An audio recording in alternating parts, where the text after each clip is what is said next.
Hey everyone, this is Jeremy, and today's video topic is keep your standards high. And the example I'm going to use for keeping your standards high, there's many standards to have, high standards to have for yourself in your life, such as money, your body, the people in your life, your self-esteem, your knowledge, those kinds of things. But I'm going to give an example of keeping your standards high as it comes to the people in your life and how you can keep your standards high in this area and what to look for that may tell you that your standards are not high, and the pitfalls or the disadvantage of not keeping your standards high when it comes to other people.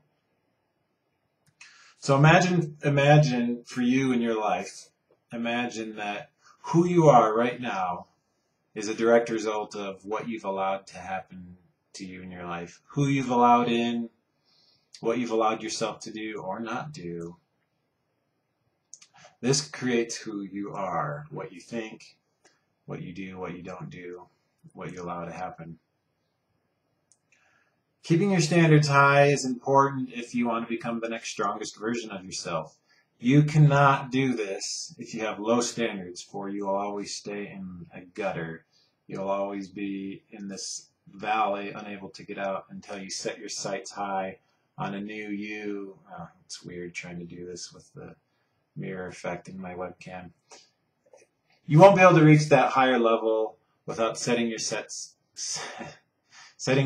higher to that, and then making decisions as if you're this person already, even though you may not be.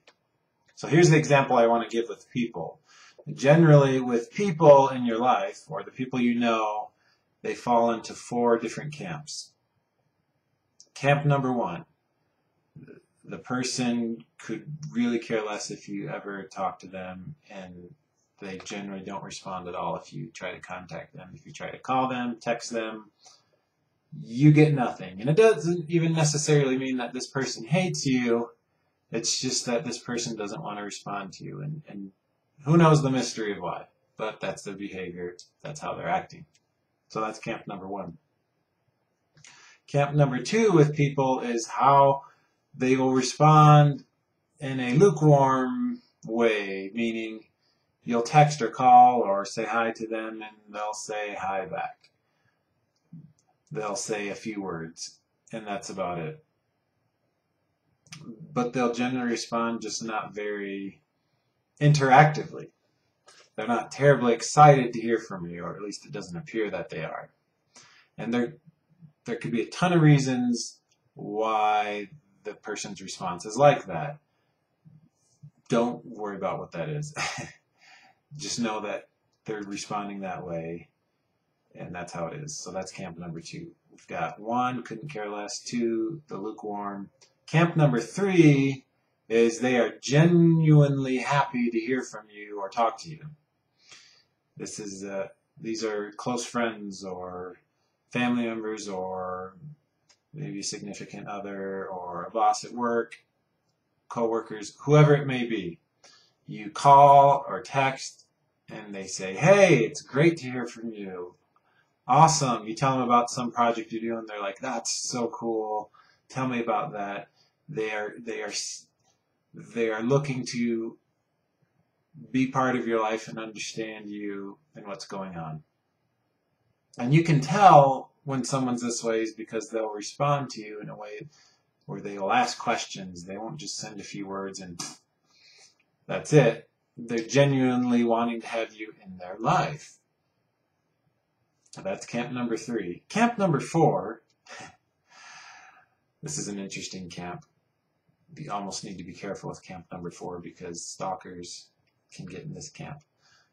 But camp number 4 is if you reach out to someone, text or call them, they basically worship you and can't wait to hear from you or see you or be a part of your life. They are ready to like charge the battle lines for you and die for you. That's like camp number 4. They're so excited to hear from you. You do have to be careful with this camp because that's, like I said, stalkers are part of this camp.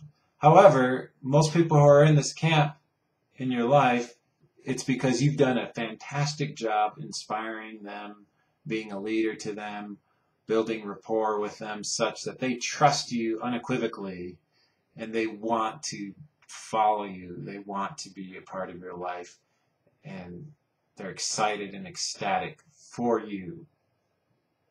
Now, if you have a low standard for yourself when it comes to people, you will actually make more time for people in camps 1 and 2. You will seek out those people who don't respond much to you, if at all, or respond with just a few words to you. And that will keep you forever seeking friendship and interaction and whatever it may be with people who aren't giving it to you. And that's a knock on your own self-esteem and your own value as a person. It says to you as a person that you don't value yourself such that you're willing to keep trying to reach out to people who aren't responding or are responding with very lukewarm attitude toward you. And that's a very low standard. That's a very low view of yourself, a stuck in the valley kind of view of yourself.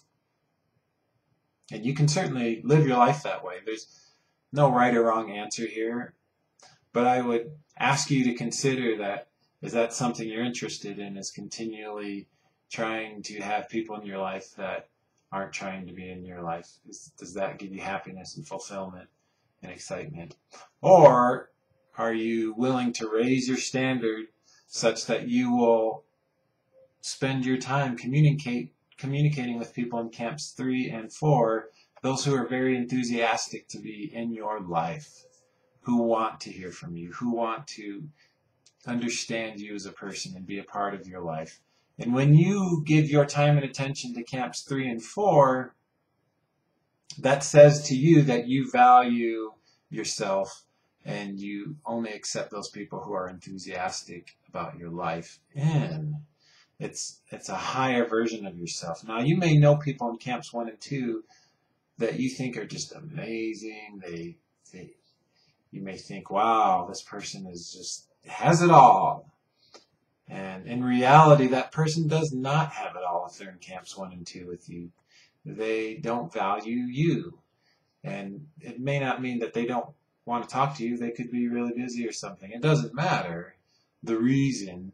People who value you will make time to talk to you and be a part of your life. So I say this for you as someone who's trying to become a stronger version of yourself.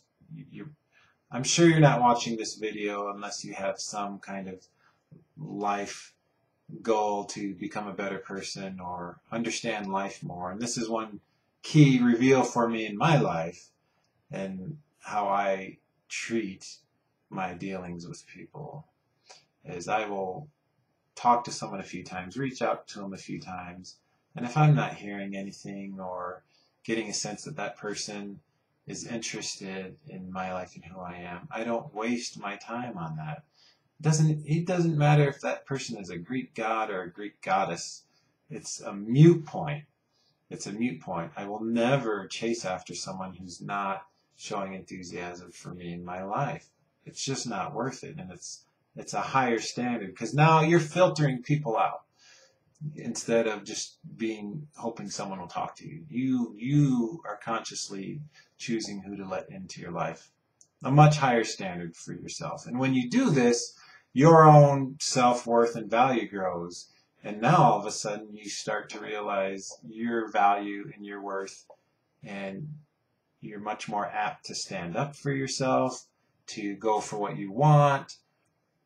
It kind of perpetuates itself when you start having this high standard for yourself in your dealings with other people.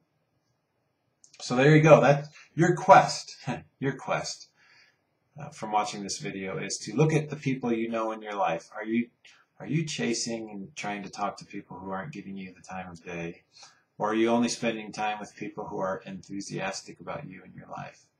Think about this for a moment and think about other areas of your life that might be impacted if you're seeking people out in camps 1 and 2 instead of 3 and 4.